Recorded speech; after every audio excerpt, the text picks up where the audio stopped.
Greetings everyone. I am Akshay. And I am Naga Verma of Fran International School, Ajmer. And we are here to demonstrate how to make a paper bag from newspaper.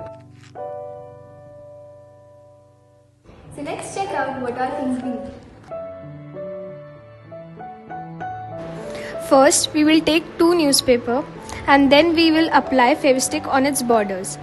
We have to keep in mind that the Fevistick should be applied on its borders only.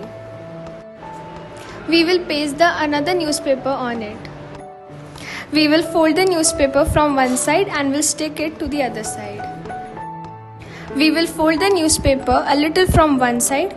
After applying the Fevistick, we have to paste the other end of the newspaper.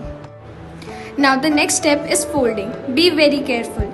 We have to fold the newspaper from both sides in this manner. After this, we have to make a good cut on the corner, a little less than the size of our finger. After this, apply Fevistick on these small flaps. Stick them properly.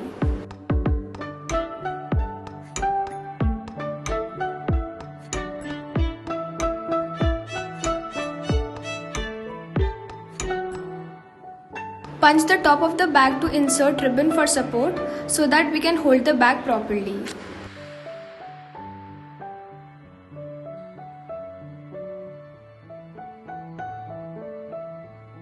Your paper bag is ready. Thank you for watching us.